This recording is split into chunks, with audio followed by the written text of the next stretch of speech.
तो सबसे पहले बात होगी प्रधानमंत्री मोदी की शिव शक्ति की और शिव भक्ति की। पीएम मोदी आज 3 दिनों के दौरे पर गुजरात जा रहे हैं। सबसे पहले आज वो बाबा सोमनाथ के दर पर जाएंगे। सोमनाथ स्वाभिमान पर्व में हिस्सा लेंगे। दरअसल सोमनाथ मंदिर के गौरवशाली इतिहास का 1000 वर्ष पूरा हो रहा है और उसके उपलक्ष्य में स्वाभिमान पर्व मनाया जा रहा है। यह स्वाभिमान पर्व पूरे 1 साल तक मनाया जाएगा। पीएम मोदी आज शाम सोमनाथ पहुंचेंगे, जहां वो ओंकार मंत्र के सामूहिक जाप में भाग लेंगे। ये ओंकार जाप 72 घंटे तक चलता रहा है। सोमनाथ मंदिर के पुनर्निर्माण के 75 साल पूरे होने वाले हैं। सोमनाथ स्वाभिमान पर्व का मुख्य कार्यक्रम कल 11 जनवरी को होगा, जब प्रधानमंत्री मोदी सुबह सोमनाथ के महादेव के दर्शन करेंगे। बाबा सोमनाथ का जलाभिषेक, ध्वजा पूजा और सोमेश्वर महापूजा करेंगे। सोमनाथ स्वाभिमान पर्व को लेकर प्रधानमंत्री मोदी ने एक वीडियो भी जारी किया है और लिखा है कि भगवान श्री सोमनाथ सृष्टि के कण कण में विराजते हैं। उनकी अखंड आस्था अनंत काल से निरंतर प्रवाहित हो रही है। वो सदैव भारत की आध्यात्मिक ऊर्जा के प्रतीक रहेंगे। सोमनाथ महादेव की पूजा अर्चना के बाद पीएम मोदी या होने वाली 2 किलोमीटर लंबी स्वाभिमान यात्रा में शामिल होंगे और इस दौरान गुजरात पुलिस का घुड़सवारी दस्ता मार्चिंग पास्ट करेगा।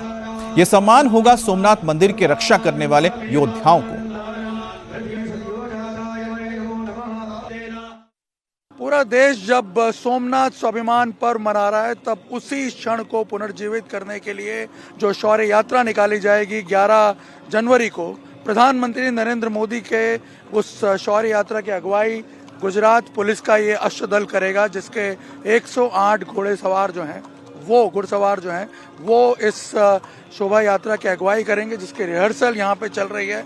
और आपको बता दें कि सोमनाथ जिस प्रकार से बार बार खंडित हुआ, बार बार पुनर्जीवित हुआ और स्वाभिमान का वो जो पल है उसको एक बार फिर पुनर्जीवित किया जाएगा यहाँ पे गुजरात पुलिस के इन घुड़सवारों द्वारा।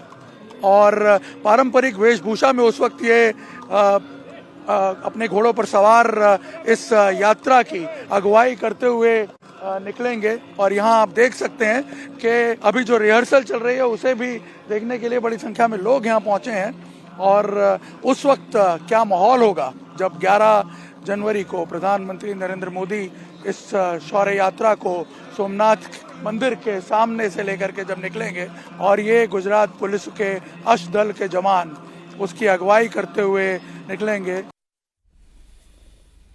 और सोमनाथ मंदिर सिर्फ पत्थरों से नहीं बना है, बल्कि इतिहास की चोटों, आस्था की जिद और राष्ट्र के स्वाभिमान से भी बना है। सोमनाथ स्वाभिमान पर्व में शामिल होने के लिए हजारों की तादाद में नागा साधु सोमनाथ मंदिर के धरती पर पहुंच रहे हैं। नागा साधु जत्थों के साथ पूरे शहर में घूम रहे हैं।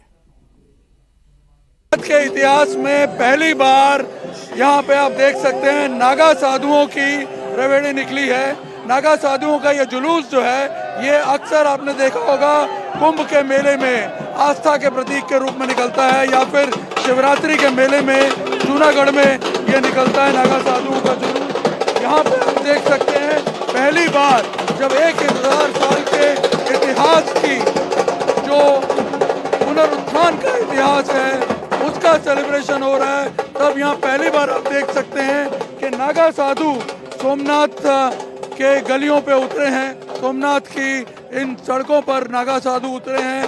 भारती बापू हमारे साथ हैं।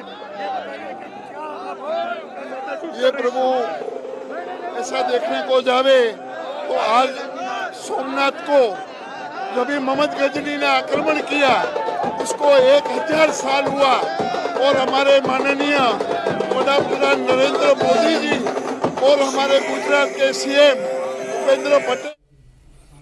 तो प्रधानमंत्री मोदी ने भी लिखा है कि भगवान सोमनाथ सृष्टि के कण कण में बसे हुए हैं। और प्रधानमंत्री खुद जब यहां जा रहे हैं तो आप समझ सकते हैं कि ना सिर्फ प्रधानमंत्री मोदी के लिए बल्कि पूरे देश के सांस्कृतिक विरासत के लिहाज से भी देखा जाए तो एक बहुत अहम पड़ाव है। सोमनाथ के करीब 1000 साल तक के इतिहास को अगर देखा जाए और साथ ही साथ पुनर्निर्माण के करीब 75 साल से ज्यादा का वक्त हो चुका है। हमारे साथ 2 बहुत ही खास मेहमान हैं। हमारे साथ राशिद किदवई जी है, सीनियर जर्नलिस्ट, आपका बहुत बहुत स्वागत है।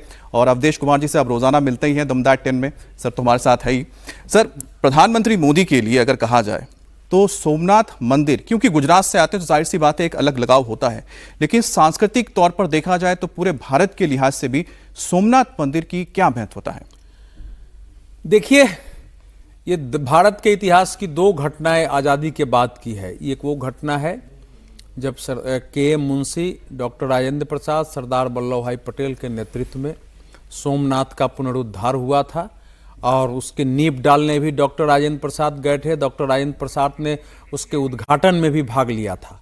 तो एक परंपरा राष्ट्रपति के रूप में उन्होंने डाली थी कि जिन ऐसे मान बिंदुओं पर उस आक्रांताओं ने या आक्रमणकारियों ने आक्रमण करके उसको नष्ट कर दिया, अब चूंकि हम स्वतंत्र हो गए हैं तो उन स्थानों को पुनर्जीवित किया जा सकता है और उसमें सरकारी स्तर पर भी उसमें भाग लिया जा सकता है। लेकिन वो परंपरा खत्म हो गई थी भारत में जी।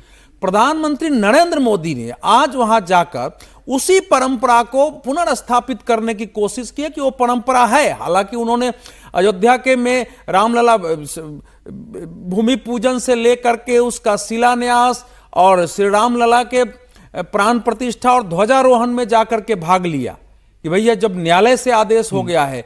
उन्होंने काशी का भी जीर्णोद्धार कराया, तो ये परंपरा उन्होंने स्थापित की है। लेकिन आज का जो दिन है वो इस मायने में महत्वपूर्ण है कि भारत की दुर्वस्था की शुरुआत उस 6 जनवरी 1026 से होती है जी। उसके पहले भी आए, मोहम्मद बिन कासिम आया, वो आक्रमण किया, वो चला गया। उसका जुनैद जो गवर्नर था सिंध में वो आया। लेकिन ये जो हमला था जी, इस हमले ने भारत की अवधेश जी, आप जिस तरह से इतिहास का बता रहे हैं तो प्रधानमंत्री मोदी भी लगातार उन्होंने जिस तरह से सोमनाथ हो या फिर जैसा कि आपने अयोध्या का जिक्र किया, उन्होंने इन सभी को भारत की संस्कृति से जोड़ा है। ये किसी धर्म विशेष से नहीं बल्कि ये भारत की संस्कृति का हिस्सा है और इसीलिए इसको समझना बहुत जरूरी है। और प्रधानमंत्री मोदी आज सोमनाथ जब पहुंचेंगे तो दूसरी तरफ उत्तर प्रदेश में मुख्यमंत्री योगी आदित्यनाथ संगम नगरी प्रयागराज के दौरे पर रहेंगे। अब से कुछ देर में सीएम योगी प्रयागराज पहुंचने जा रहे हैं जहां माघ मेला चल रहा है और वो माघ मेले की तैयारियों का जायजा लेंगे।